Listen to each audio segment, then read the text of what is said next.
Assassinations of Jeffrey Brent Ball and Todd Ray Wilson. Elders Jeffrey Brent Ball and Todd Ray Wilson, two American missionaries of the Church of Jesus Christ of Latter-day Saints LDS Church, were killed in La Paz, Bolivia on May 24, 1989, by members of the Fuerzas Armadas de Liberación Zarate Wilca terrorist group who associated them and the church they represented with perceived American imperialism. Later, three Peruvians, elders Manuel Hidalgo, Christian Ugarte, and Oscar Zapata, were killed in Peru for similar reasons on August 22, 1990, and March 6, 1991. Government officials of both the United States and Bolivia employed their resources in bringing the assassins. The assassination of missionaries laboring in the field has been one of the rarest and yet most visible forms of persecution against the LDS Church. Some missionaries have been killed because of anti-Mormon hostility, some have been killed for political reasons, and some have simply been victims of random attacks. The LDS Church views these slain missionaries as martyrs. Their names will be engraved forever in the history of this church as those who lived as faithful servants of God and died as martyrs to his eternal works. The circumstances surrounding the politically motivated assassinations of Ball and Wilson affected people of many different groups. The general membership of the LDS Church was saddened by the deaths of these missionaries. The small Utah communities of Colville and Wellington were especially shocked, and their families mourned. As one sister of Wilson expressed over 10 years later, "It is something you never forget." Their fellow missionaries in Bolivia, as well as the people of Bolivia generally, were also impacted. While this led to a few opportunities for missionaries in the region to share their message, as a result of these events, American missionaries were eventually temporarily removed from the region. Many American missionaries at the time finished their missions outside of Latin America, which provided many Latin American missionaries the opportunity to learn to develop church leadership skills, which the missionaries could later apply in their LDS wards and stakes. In the mid-1990s, the American missionaries who were the first to return and their native counterparts learned to readjust to different cultures without having had a continuous tradition of mixed cultures in the mission. Elders Ball and Wilson. Jeffrey Brent Ball was born December 8, 1968, the second of three children born to Alfred Brent Ball and Lois Joyce Bates Ball of Wanship, outside Colville, Utah, who operated the Rafterby Gas in Grub as a family business. Jeffrey was a stockily built athlete and an all-state American football player for 3 consecutive years, acting as the varsity team captain for 2 of those years. He was also active in student politics at North Summit High School in Colville, where he served as student body vice president. His older sister, Wendy, described him as a powerful authority who also had a caring soft side he tried to hide but couldn't. His desire to serve a mission was manifested by his selling his Jeep that he dearly loved to finance it. He entered the Missionary Training Center MTC in June 1988 and served at the same time as his sister, who labored in the Guatemala City North Mission. Their 18-year-old brother Greg was preparing to serve a mission as well. Todd Ray Wilson was born May 5, 1969. He was the 7th of 10 children born to mine electrician Arvil Ray Wilson and his wife Elaine Bunderson Wilson of Wellington, a small town about 5 miles southeast of Price, Utah. He had been an honor student at Carbon High School and had begun attending the College of Eastern Utah while working as the night manager at Wendy's restaurant in Price. Todd had a friendly, gregarious personality and an exceptional academic aptitude, especially excelling in accounting.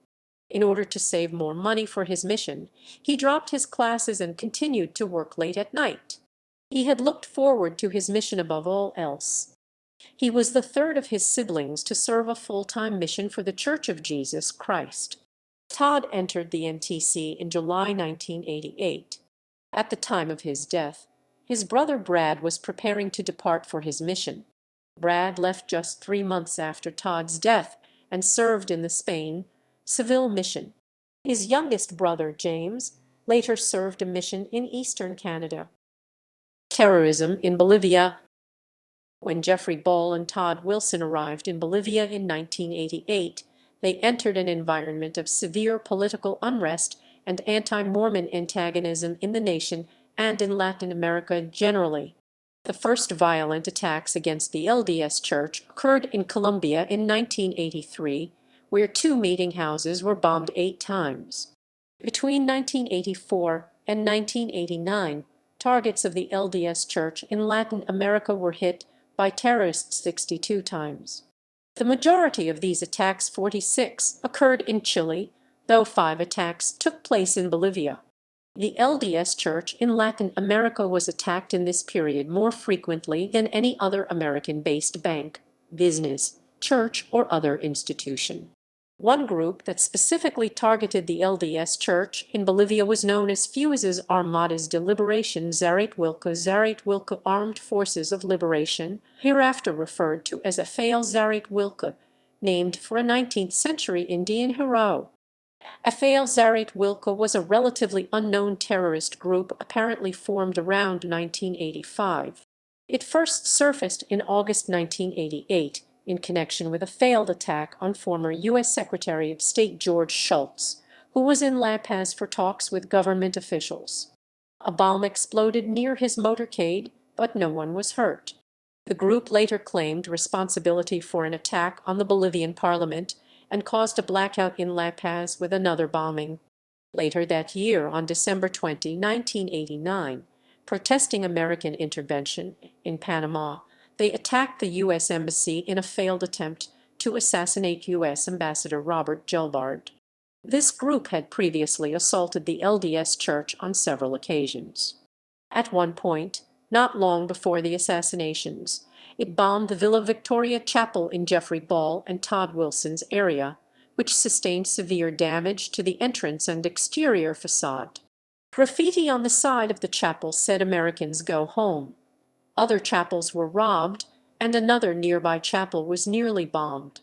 This chapel was also vandalized, with graffiti saying "Americans go home." A young man attending a youth activity saw a cardboard box in the chapel and took it home to his family, who lived across the street. When he showed it to his mother the next morning, she discovered a bomb inside the box. The family left their home and called the police, who came to investigate. The police reported that the bomb had a main wire and a backup wire, and that, although the first wire was disconnected, the second was still intact. They had no explanation why the bomb had not gone off.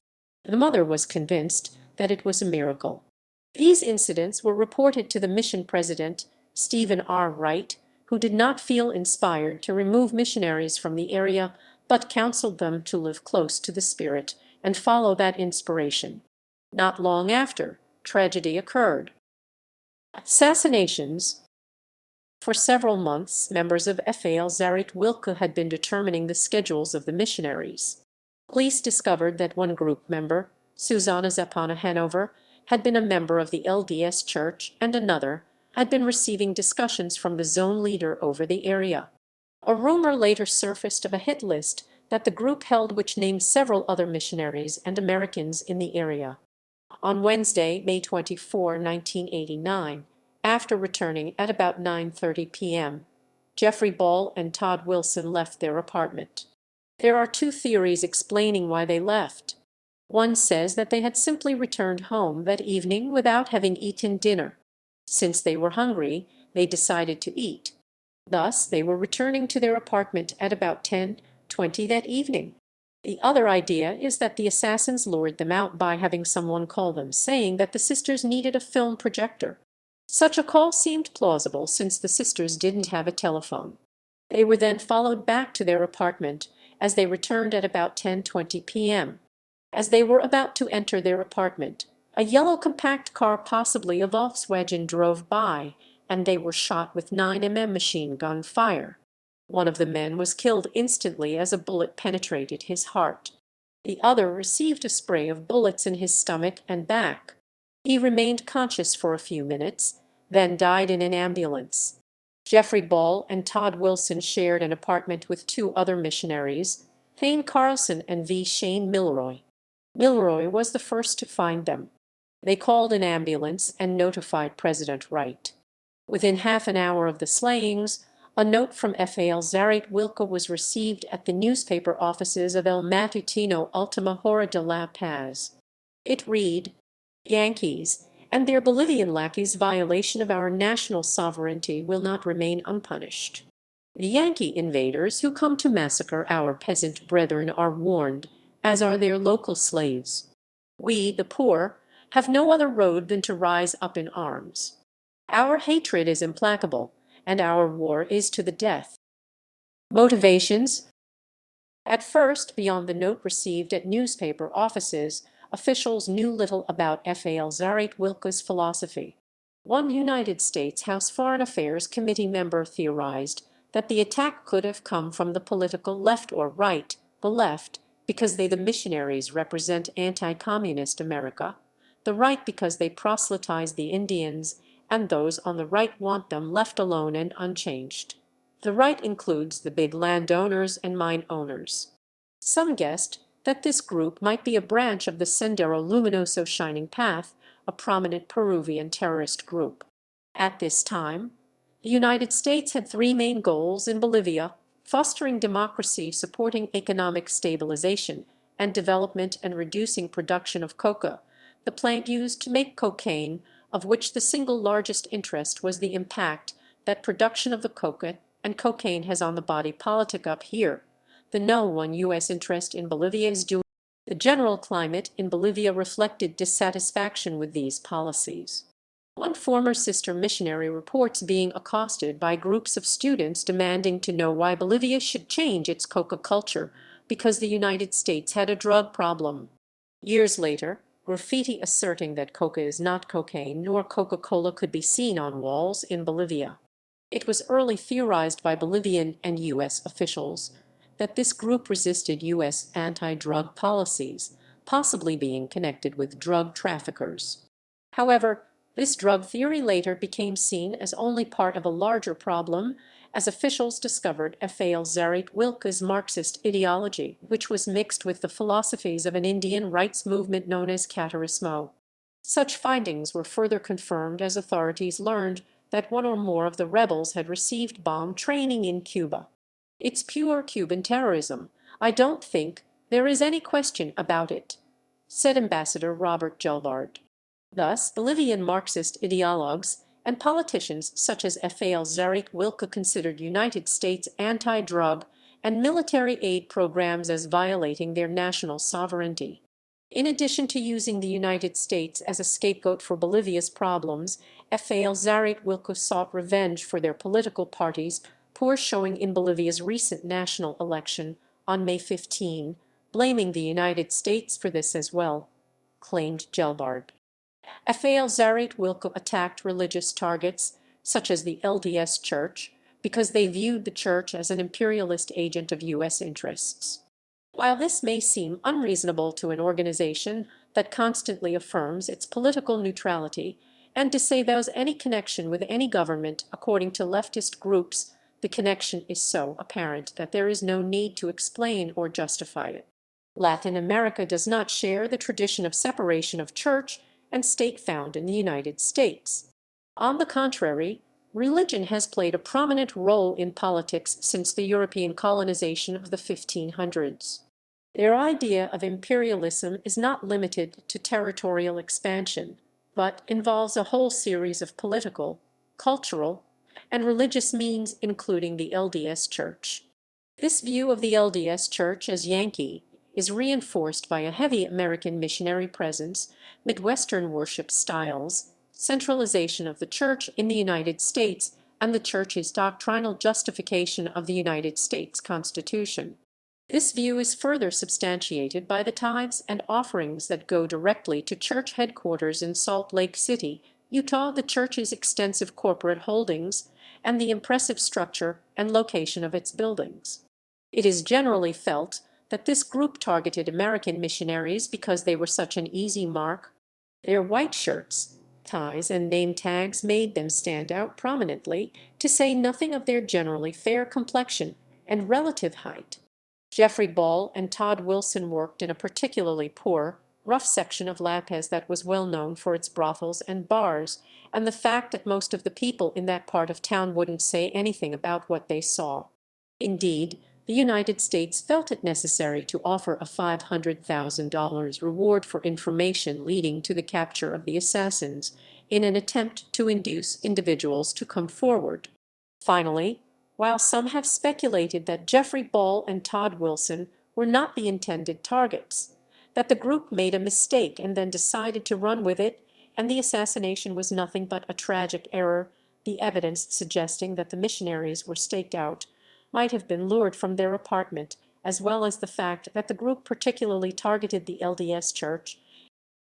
Reactions. Government response. Further developments.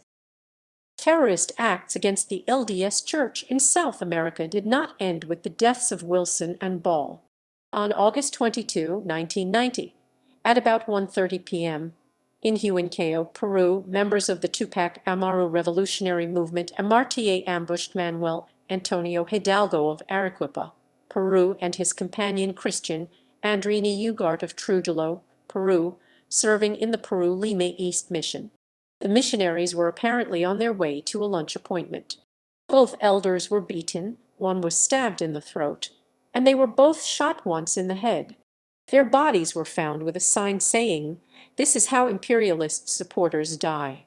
The first presidency released a statement in which they expressed shock and sadness and prayed for an end to the hatred and misunderstanding which led to this tragedy.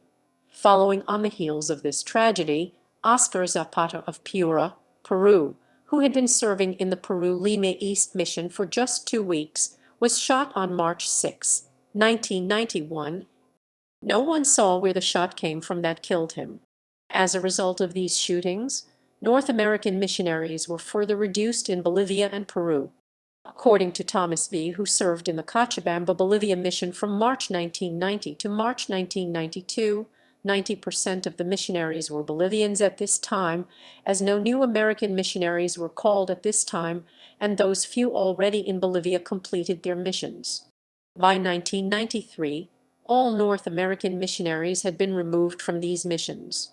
Once the missionaries' safety in these areas was determined, North American missionaries began to return around September 1994. In the Bolivia Cochabamba mission, 48 American elders and 2 sisters arrived in the first year, September 1994, September 1995. Once these missionaries' safety had been reasonably ascertained, 14 American sisters and 3 elders arrived between October 1995 and March 1996. Only 5 more American elders had arrived by September 1996, when regular groups of elders and sisters began arriving. Because sisters are called for periods of 18 months and elders for periods of 24 months, all but a handful of the initial American missionaries who had arrived in the first 2 years since the mission was reopened to Americans had returned home by July 1997. During this time, Latin missionaries were called to the Bolivia Cochabamba mission at about twice the rate of North American missionaries. Other missions in Bolivia and Peru saw similar patterns as the missions were reintegrated with American and Latin missionaries.